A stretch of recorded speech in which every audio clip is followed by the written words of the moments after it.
अस्सलाम वालेकुम नाजरीन। तो आप देख रहे हो हमारा चैनल द मुस्लिम ईमान।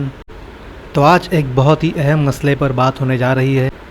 रमज़ान के महीने में जब औरतों को हैज़ आ जाए तो वो क्या करे और क्या ना करे। तो इसी मसले पर आइए सुनते हैं हमारे मुफ्ती और मौलाना की क्या दलीलें हैं। तो चलिए वीडियो स्टार्ट करते हैं। अस्कार भी कर सकती है, दुरूद शरीफ भी पढ़ सकती है और फातिहा का खाना भी बना सकती है और वो फातिहा का खाना खा भी सकती है। अलबत्ता वो ममनुआ अय्याम में फातिहा नहीं दे सकती।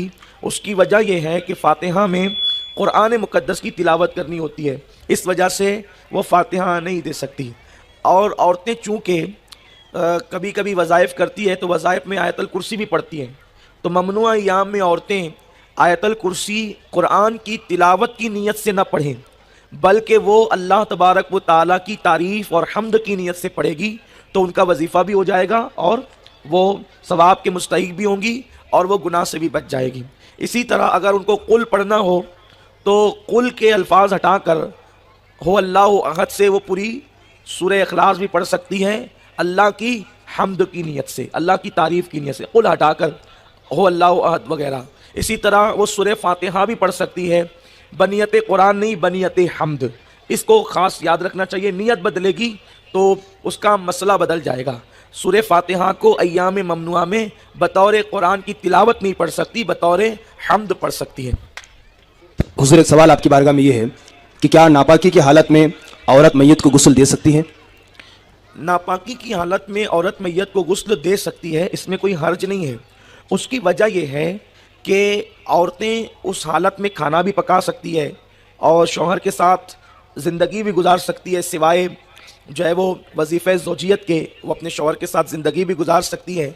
तो चूँकि बयान किया गया कि औरत को जो नापाकी है वो नापाकी उसके हाथ में मुंह में थोड़ी है, वो तो जब जाहिर सी बात है उसके हाथ में और मुंह में वो नापाकी नहीं है, तो ऐसी सूरत में वो अपने हाथों से, अगर कोई दूसरी औरतें ना हो, इसका ख्याल करें, अगर कोई दूसरी औरत ना हो तो नापाक औरत भी मैयत को गुस्ल दे सकती है। लेकिन जब दूसरी पाक औरतें मौजूद हो तो उन पाक औरतों की मौजूदगी में नापाक औरत को गुस्ल देने से परहेज़ करना चाहिए, इसलिए कि ये इकराम मैयत है, एहतराम मैयत है कि उसको पाक लोग। किसी ने एक सवाल किया कि हैज़ की हालत में हम शब क़द्र में किस तरह इबादत करें। तो देखिए, औरतों की तरफ सवाल है। देखिए, हैज़ की हालत में औरतें शब क़द्र में इस तरह से इबादत कर सकती है कि वो अल्लाह का ज़िक्र कर सकती है। कुरान तो तिलावत नहीं करेंगी, लेकिन अल्लाह का ज़िक्र कर सकती है। ज़िक्र से मुराद दुआएं कर सकती हैं, वो दुआएं जो नबी अकरम सल्लल्लाहु अलैहि वसल्लम ने शब क़द्र की बताई, मग़फ़िरत की दुआएं, रहम की दुआएं, ठीक, ये कर सकती है।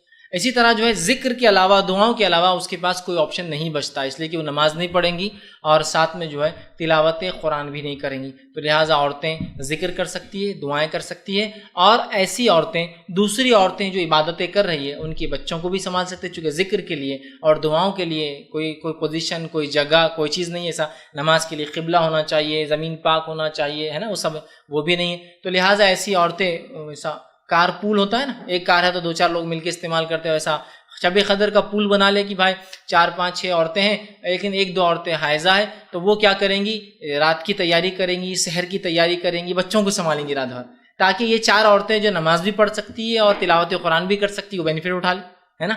बाकी ये औरतें तो खाना बनाते हुए भी अल्लाह का जिक्र कर सकती है, दुआएं कर सकती है। तो ऐसी औरतें जो शब क़द्र को पाना चाहती है इसकी हालत में, तो वो अल्लाह से दुआएं कर सकती है, इसलिए कि दुआओं के लिए कोई कंडीशन और कोई हालत शरीयत में शर्त नहीं है, दुआ इंसान हर हाल में कर सकता है। लिहाजा एक औरत जो है दुआएं कर सकती है अपने रब से, दुआएं अरबी में भी हो सकती है और दुआएं अपनी ज़बान उर्दू में भी वो कसरत से कर सकती है। ये उसके लिए और दूसरी औरतों की मदद ताउन कर सकती, ताकि वो लोग अपनी इबादतों को करें। शब क़द्र में ख़वातीन अगर नापाक हों, हैज़ की हालत में हों, तो फिर शब क़द्र जैसी मुक़द्दस रात में इबादत कैसे करें? क्योंकि होता क्या है कि बहुत सारी ख़वातीन शब क़द्र में और रमज़ान का जो आखिरी अशरा होता है इसमें वो नापाक हो जाती हैं, तो मायूस होती हैं कि इतनी बाबरकत रातें हैं शब क़द्र की, हम इन रातों में कैसे इबादत करें। रमज़ान का आखिरी अशरा चल रहा है और ये हैज़ के दिन शुरू हो जाते हैं, तो वो टेंशन में आ जाती हैं कि आखिर हम महरूम हो रहे हैं, हम कैसे इबादत करें। और फिर लोग तरह तरह के मसले बता के और डरा देते हैं, तो वो दुआएं तक नहीं मांगती हैं। तो आज मैं आप लोगों को बताने जा रहा हूँ कि वो ख़वातीन जो रमज़ान के आखिरी अशरे में नापाक हो जाती हैं, तो वो शब क़द्र में और रमज़ान के जो आखिरी दिन चल रहे होते हैं, आखिरी अशरा चल रहा होता है, इसमें वो क्या क्या इबादत कर सकती हैं। नापाकी की जो हालत है इसमें कुरान शरीफ की तिलावत करना मना होता है और नमाज़ पढ़ना मना होता है, ठीक है ना। روزہ بھی نہیں رکھ سکتی ہیں ایسی خواتین، روزے کی بعد میں قضا کرنی ہوتی ہے، لیکن نماز بالکل معاف ہو جاتی ہے، اور قرآن مجید کی تلاوت بھی ناپاکی کی حالت میں خواتین نہیں کر سکتی ہیں۔ تو ناپاکی کی حالت میں کیا نہیں کر سکتے؟ نمبر 1 نماز نہیں پڑھ سکتے، نمبر 2 قرآن کی تلاوت نہیں کر سکتے ہیں، ٹھیک ہے۔ اس کے علاوہ آپ شب قدر میں دعا مانگیے، خوب دعا مانگیے، خوب درود شریف پڑھیے، خوب استغفار پڑھیے، اور جو رمضان کے آخری عشرے کی دعا ہے اللہم انک عفو تحب العفو فاعف عنی، اس دعا کو آپ خوب اللہ سے مانگیے، خوب مانگیے۔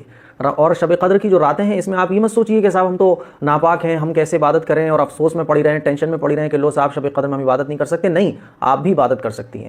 آپ وضو کیجئے، مصلی بچھائیے، اور مصلی بچھانے کے بعد تسبیح پڑھیے، سبحان اللہ، پہلا کلمہ پڑھیے خوب، دوسرا کلمہ خوب پڑھیے، اور خوب درود شریف پڑھیے، خوب استغفار کیجئے، اور جتنا ہو سکے دعائیں مانگیے، خوب دعائیں مانگیے اللہ سے، ٹھیک ہے نا۔ بس قرآن شریف آپ نہیں پڑھ سکتی ہیں اور نماز نہیں پڑھ سکتی ہیں، اس کے علاوہ جتنے بھی کام ہیں، استغفار ہے، درود شریف ہے، تسبیح ہے، پہلا کلمہ ہے، اور اللہ سے دعا کتنی امپورٹنٹ ہوتی ہے۔ ہمارے آقا صلی اللہ علیہ وسلم دعا خوب فرمایا کرتے تھے، اور حضور علیہ الصلوۃ والسلام نے خود صحابی کو فرمایا کہ تم یہ والی دعا مانگا کرو، اللہم انک عفو تحب العفو فاعف عنی، ہے نا۔ تو خواتین ناپاکی کی حالت میں بھی شب قدر میں اور رمضان کے آخری عشرے میں، راتوں میں اور دن میں یہ سارے کام کر سکتی ہیں۔ نماز اور قرآن مجید کی تلاوت کو چھوڑ کے آپ سب کچھ کر سکتی ہیں۔